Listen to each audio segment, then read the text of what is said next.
Ineyo pande kandi umboni, ineyo pande kandi umboni, siningabwelele mbuyo, ndili ndi umboni pa moyo wanga, siningabwelele mbuyo, ndili ndi umboni pa moyo wanga.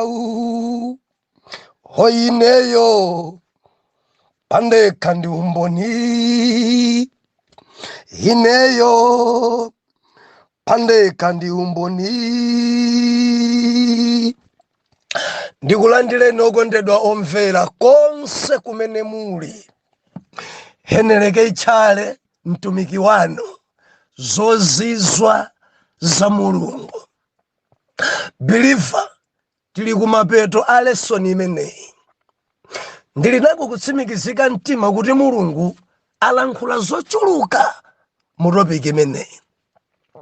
Tanenepa, tadalitsika, sitili chimodzimodzi. Dzulo timayipenya nkhani kuti mu utumiki uwu Mulungu achita zinthu. Mana Mulungu tikamanena kuti Pastor Heneleke ichale, believer sitinaduse mophweka, sitinaduse mophweka, taumana nazo. Ende tsone manena kuti zozizwa zidayambira mimba. Mbulu dziko idanena kuti mimba mumulibemo munthu ali mmenemo. Anthu adaseka, mayina achipongwe adaperekedwa, munthu ali mmenemo. Ndeni manena dzulo tikamawerenga Bible, azimayi ouma achina Hana, azimayi ouma, mwana amene adabereke sadabereke mwana wamba. Apostle Samuel, nimayilandira dzina limeneli. Achina Samson, maya adali ouma. Achina Isaac, maya wadali ouma. Achina Yohani, maya wadali ouma. Arabala adabereka mtumiki. Mai Ane adali ouma. Arabala adabereka mtumiki. Hallelujah. Believer nimafuna ndilimbikitse wina. Mulungu amavomereza kuti tiduse mu nyengo za paniki. Mulungu amavomereza nyengo zolimba tikumane nazo. Pali cholinga, masautso, mavuro, nyengo za paniki zimene fe timadusamo, Mulungu amafuna kuti tifike podalira kwathunthu. Tikamadusa mu nyengo za paniki, Mulungu amafuna kuti tifike ife pokhwima moyo wauzimu.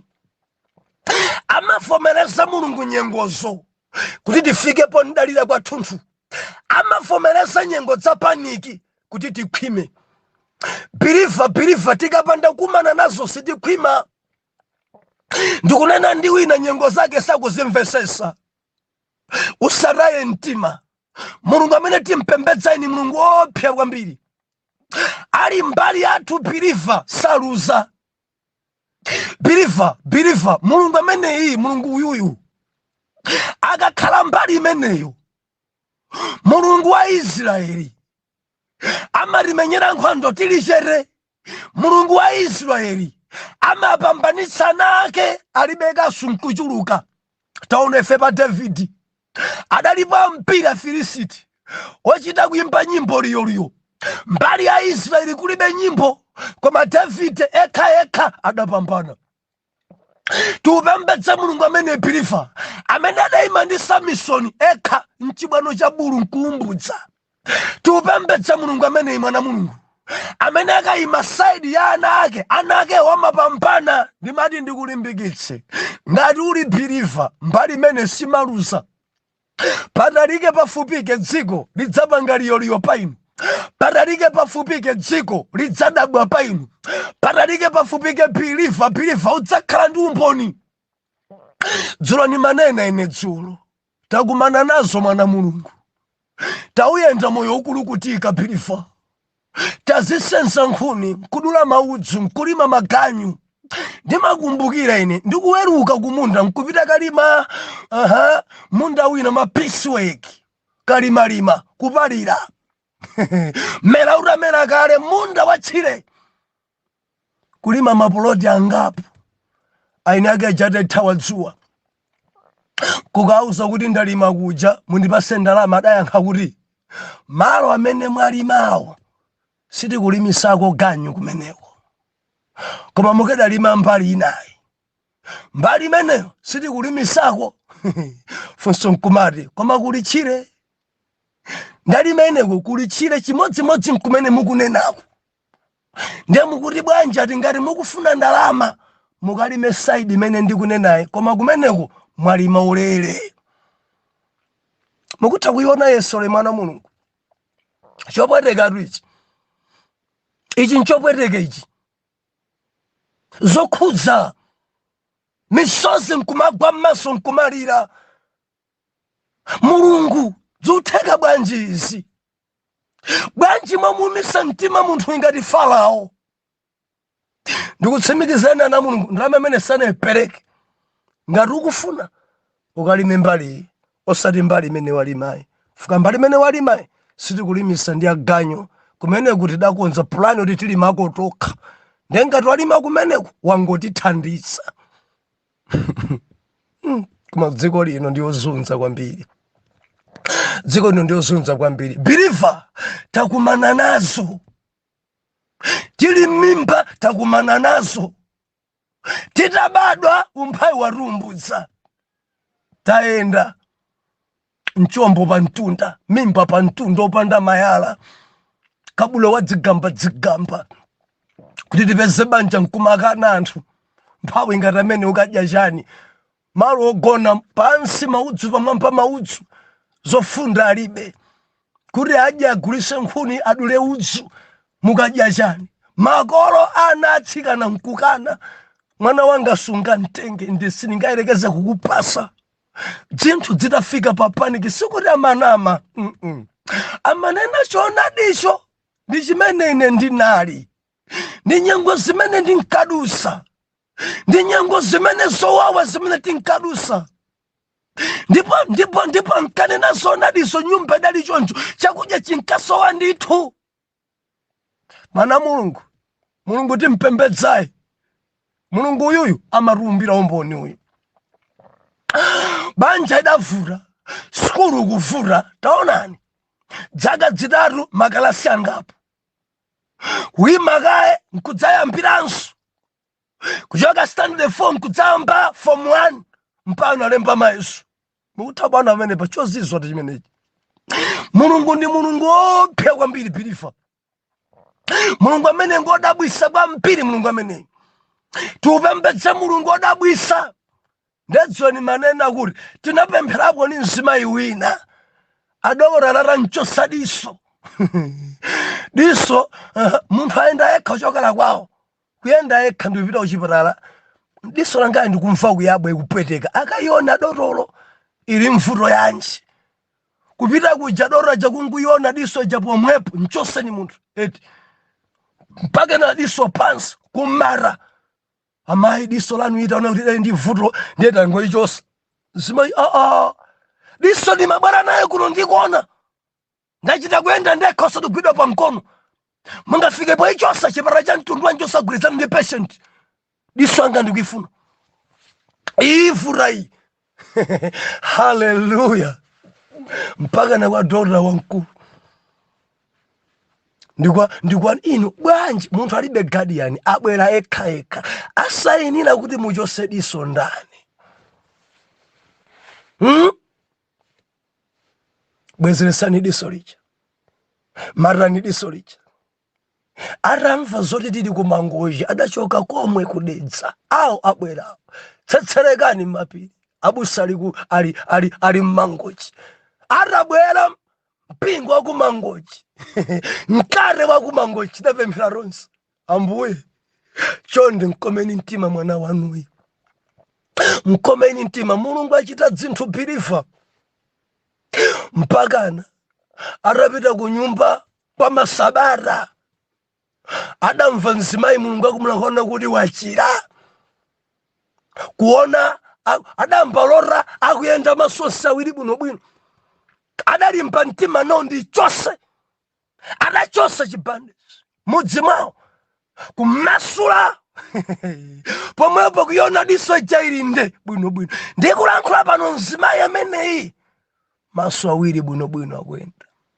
Mulungu amene tikumpembedza ngodabwisa kwambiri, achita dzinthu biliva tikuyamba rumiki kama mbuya amene kwathu kuchiwawa amfumu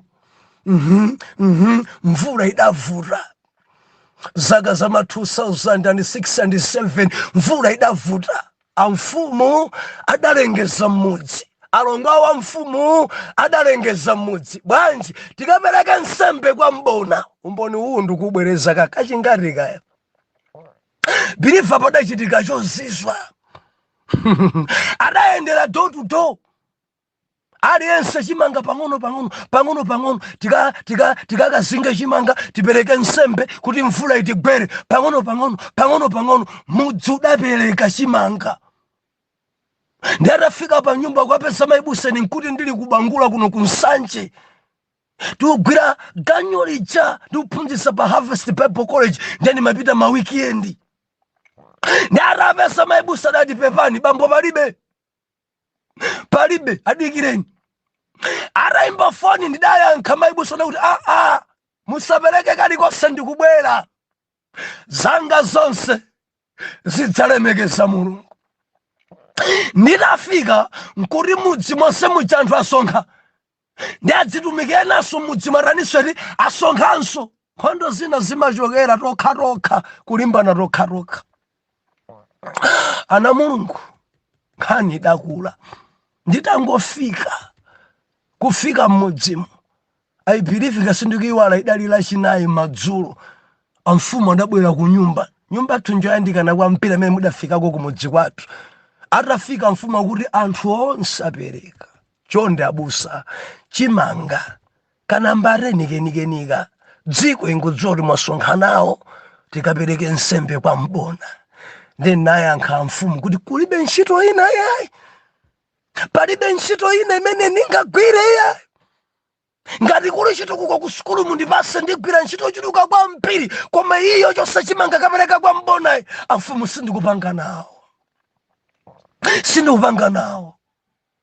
Amfumu adadandola alongwanga akamva ivuta azibusa nzanu akamva kuti simudapereke nkani ivuta. Then nauza kuti amfumu ndikudziwa ine kumene kumachokera mvula ndikudziwa Mulungu amene amapereka mvula ku dziko kuno izi zokha ndi kuti sindikupanga nawo.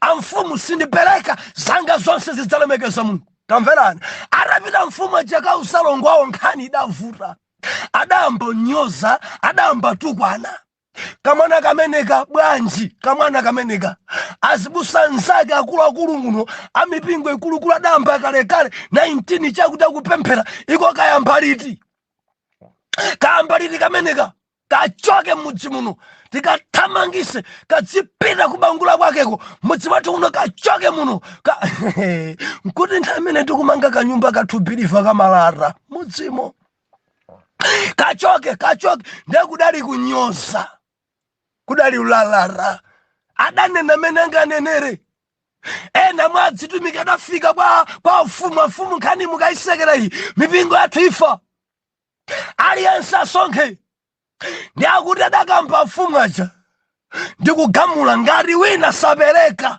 mudzi munasamuka koma sadasamuke timmanga kwa mpiri ndi amba mpaka natipita naye kwa sinyo gulupu khokhwa amva kwawa kwa mpiri timmanga anthu akuona mudzi uja udagwedezeka biliva lachisanu la day imene idali kwa ine kwachiwiri mmudzimu mpamene mudzi wonse udasonkhana pa mfumu pafupi ni nyumba yanga about 50 meters biliva padali pafupi kwa mpiri anthu ajadampa nena dzoipa komano tindatengezana ndi anyamara araru Mulungu amene ni Mulungu wopsa kwambiri.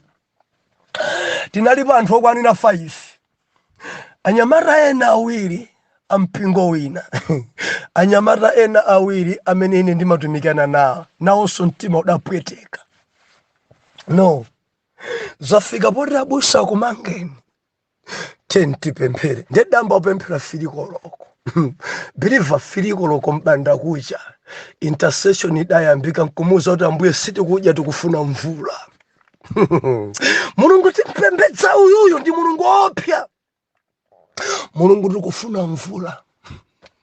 Ndadadzamba nyimbo za worship, nyumba ya mfumu tayandikana, nyumba ya nduna ya mfumu so ili mbali ya dzanja linali tayandikana. Ndeti kamabe sidapemphere monong'ona, napemphera onga Danieli. Nyimbo zomveka pemphera nimene muja 3 4 5 6 7 pa mfumu padzadza. Iferi mulungu chimene tidampempha ndi chimodzi, Ambuye tifuna chozizwa, mvula igwe. Azimayi tamverani, anthu akamapereka nsembe kwa mbona zimene zimachitika, amfumu adalengeza kuti wina aliyense wofika pano kandi mzimayi kandi mzibambo, mamuna akavala thalauza mayala asavale, mimba ikhale pa mtunda, mchombo pa mtunda. Azimayi mabere pa mtunda. Mbona madalisika ndi bere, mbona madalisika ndi michombo ya zibambo. Ndi anthu ankabwera pano waja kudzaka zinga chimanga chija, azimayiwa mabere ali pa mtunda, atsikanawa mabere ali pa mtunda. Monga mamiyambo yopembedza mbona endi zidachitika mwana mulungu adamba kuchika zinga chimanga, mitondo azimayi mbali naye akusinja, awa kukazinga awa akusinja chimanga chokazingidwacho kuti tikapereke nsembe madzulo ano. Ife kuja tikupemphera Tate, chimene chikufunika ndi mvula. Kulankhula konseku kudzatha mvula ikagwa. Tate mukusoyeka inu muonekere. Biliva chamalaundi 9 tikupemphera nyumba muja tikupemphera kenako ndamva pamamba pachilenge sitakhoma malata saidi bodzi pa ndidatuluka kwasiya nyamata folo aja ali mkati ndidatuluka panja kona pakhomo pa nyumba pa mfumu padzadza, ndikuyang'ana padali kantambo onga dzanja, kantambo kakang'ono kwambiri kadangokuta pamudzi pathupo. Koma mulungu ameneyo ndeyambika kakaka mvula rusima chedwa kumveka pa malata. Ndendalo mmene mchokumari ziko mambuye mvula ijadawonjeza, ziko mambuye idayamba kugwa mvula kumamawa, osati mvula wamba koma chimvula. Biliva mulungu uyuyu ngochita zodabwitsa ende amazichita zozizwa pofuna kulandisa nake mdzanja la ndani. Idagwa mvula, kugwa mvula, azimayi aja amene mabere ali pa mtunda ankasinja chimanga chokazinga adathawa nkukalawa mkhonde mwa nyumba ya mfumu. Chomvetsa chisoni, nyumba ya mfumuyo idali ya maudzu. Mvula idaomba, mvula idagwa, mvula idang'amba mpaka na nyumba ya mfumu jankuyamba kuukha. Anthu kusowa pokhala, ena mpaka nadamba balalika mvula idakula, mvula idamenya madzi mbe idagwa 9 10 11 12 1 mvula madzi mbe ife tilinkani muja zikomo chimanga chonse chimene nasinja chidanyowa, chosakazingidwa chija chidanyowa, moto amene nkakazingira chimanga chakuzima, madzi mbe ife tikuti mulungu mariyankha marivasa mvula.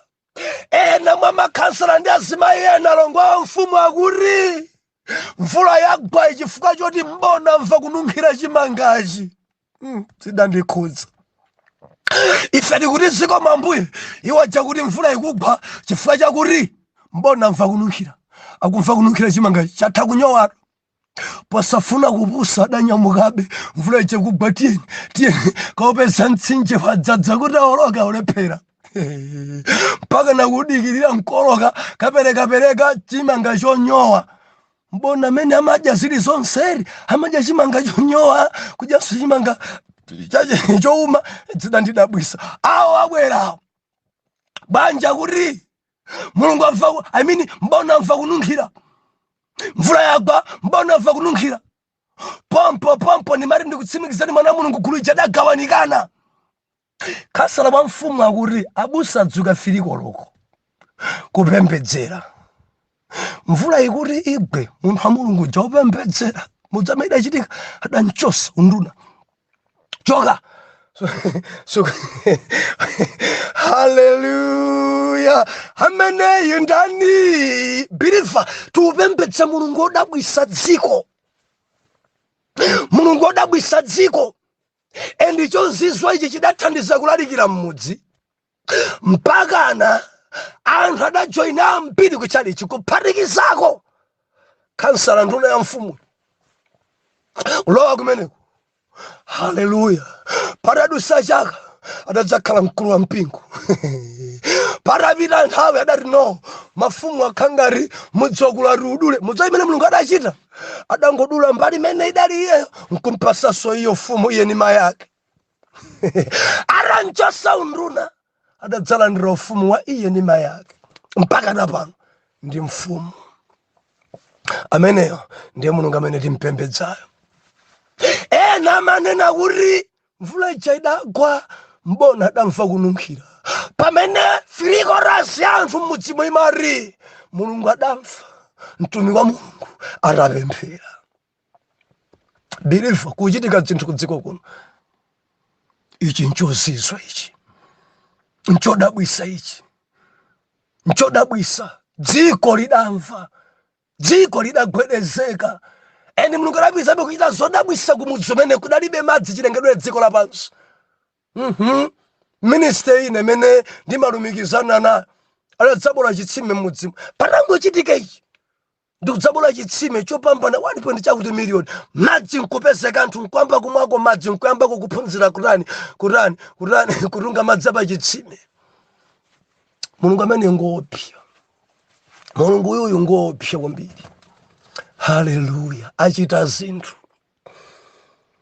zinthu zambiri pa internet baba achita zinthu ndikukumbukira chaka chomwe chino ndikuti chaka chomwe chino mzimayi wina kubalaka zimango ndikhudza kuti namba lake koma uthenga umene waumva ndikumfuna kwambiri mzimayi amene ndikusintha kwa WhatsApp uku manamba amango thawa mukamva message imene ya mama ndikufunani kwambiri tatiimbirani haleluya mzimayi amene adagwa amachokera kumadzi kugwa mwendo nkubinya kupita kuchipatala bwanji kwesa kummanga mwendo salongosoka ndichitepo mopaza atapita nkubana kuti mene dzikuonekeramo dzofunika kuti mwendo menewo kudula chifukwa dzavuta kwambiri mafupa amera koma mosempha nata mmanga bandage ndi adafunsa kuti palibe njira ina njira njongodulayo basi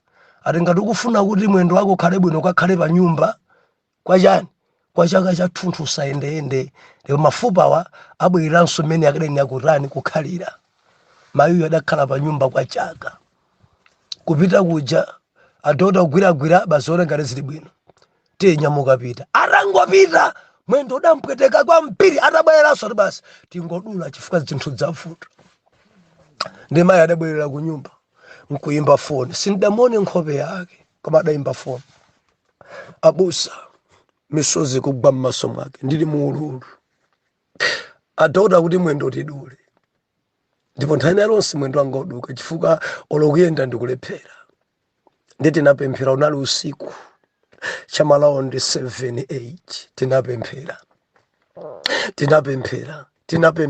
tinapemphera Mulungu amene timpembedza ni Mulungu ochiritsa titamaliza kupemphera after 5 minutes mayi uja adamba kuyenda adayimba foni abusa ndikupondetsa mwendo ndiuyenda abusa ndikuyenda ine praise God, abusa ndikuyenda praise. Tamverani, munthu yuyu akhala kwa chaka cha thunthu malo amodzi, mwendo ofuna udulidwe.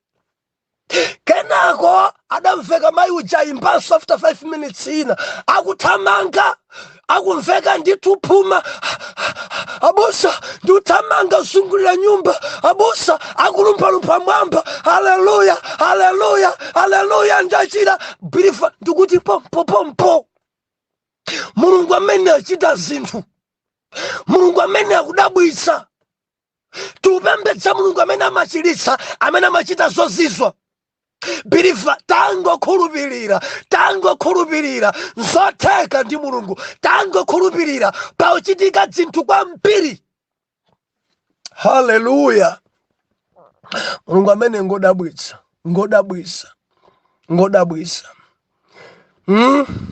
Azibambo ambiri ani maumboni, azibambo ambiri, maumboni ngambiri ndinene kwa azibambo, komanso mabanja ambiri kwa Satana, kwa chipongwe kwambiri, makhoza kwasweresa abambo, kwamanga azibambo. Ndapemphera ndi azibambo ambiri, abusa sizili bwino, tate ntingopemphera tentingopemphera anthu aja nkumasulidwa. Haleluya. Munthu wa ana kale kukhala ngati ogwa mpapaya, zinthu sayenda. Akuluakulu mwandimvetsa, ndeti tinapemphera azibambo amene apambana 10, apambana 15, maumboni ngochuluka nkhani imeneyo. Kupemphera pamwepo ndikuchiritsa. Mulungu amene tikumpembedzayo, ndimafuna ndilimbikitse wina. Tikupembedza mulungu odabwitsa, tikupembedza mulungu wopya, tikupembedza mulungu ochita zozizwa, tikupembedza mulungu amakhala mbali ya ana ake. Mulungu amene ndi mulungu odabwitsa kwambiri, amene ndi mulungu wopya, amene amayidabwitsa dziko, amene achita zambiri. Haleluya. Wandichosa yapa, wandiika yapa, chosa yapa, ika yapa, chosa yapa, ika yapa, ali ndi chifundo. Watichosa yapa, wandiika apa. Haleluya. Adafomeleza kuti ndiduse ngati wamasiye, kuti lero ningamona wamasiye ndizikhudzika naye. By grace of God, believer kuliyana kudziko kuno, mwachisomo cha mulungu akuphunzira sukulu, ndalama zochokera kwa mulungu. Pafupifupi ana 15, taja nkakupasa numbo ndali anakwana 6, panakwana ana 15 masekondari sukulu, amene mulungu akwalipirira. Mulungu agenda amene. Tupembedza mulungu abwino kwambiri bilifa. Endi chisono cho chidabwera pa mwana usikufa ya zidandivuta ine ku sukulu chifukwa cha umphawi. Ndikamamva zoti uyu ndi wamphawi, sindingathe kuyima ndi aliyense, koma ndikakhudzidwa ndi amene tayandikana. By grace of God, mulungu anawo aphunzitsa. Tikudziwa masiye alipo ambiri, koma ochepa chabewo mulungu akudzilemekeza. Tupembedza mulungu abwino kwambiri, mulungu abwino. Ndinako kutsimikizika mtima kuti inunso mulungu achita zambi. Maumboni adzulo amene ankabwera nkati dadi ine ndadusa mmenemo, pastor ine ndadusa mmenemo. Maumboni ochuluka, wina kuzunzidwa ndi ankolo wake, choka usakhale panoya, pamene akunkankha akunchosa kunkankhira kunkaka. Kumeneko kukapeza banja, kumeneko kukapeza ntchito, kumeneko kukaona ulemerero. Zimachitika dzina zosamvetseseka, langizo langa nali palembedwa m'malemba mudzinguti ameni. Zimaoneka ngati akukuzunza, akukukankhira kunkaka. Zimaoneka ngati akukupana, akukuphunzitsa china chake. Zimaoneka ngati sako sayima, mulungu akuchita akuumba china chake. Mulungu alandire ulemu. Nyamata uja osenza nkhoni uja, nyamata uja okhala m'mimba myezi 12, nyamata uja oli maganyu nkumuza nakuti kumeneko sitikulipiritsako anthu. Nyamata ameneyo lero simunganzindikire mulungu amkweza mu level imene mulungu afuna kuti amkwezewa. Haleluya. edi akuyendetsa. Mulungu amene ni mulungu odabwitsa kwambiri. Believer, nkakamire mulungu, nkakamire kadziwawe, nkakamire patalike pafupike, liyo ndikuti liyo maumboni mudzaperekera. Nthawiyo ndiye kuti mulibe ikadakhala live mboni abusa ndinawonso mboni wanga, abusa ndinawonso mboni wanga. Ine ndikudziwa maumboni anu akuluakulu oposa amene ine ndadusira, koma mulungu adavomereza choncho pakukuphunzitsani kuti mufike kundalira kwathunthu. Tisiyane pamenepa mpaka na mmawa pamene tikupitiriza kuomba mkora mu lesoni ya zozizwa. And wiki yomwe ino tiyamba topiki ina. Believer, topikiso yabwino kwambiri, koma mmawa tikukwangula china chilichonse. Tikangomaliza tsiku linalo tikuyamba topiki ija yozuna. Atanenani mundolo ndilankhule mawa bwa. Atate m'dzina la Yesu dalisani wina aliyense. Mpasani kulimbika mtima mwana wanuyo chifukwa cha nyengo zimene akudusa. Mwa Yesu amwe tapemphera. Amen and amen.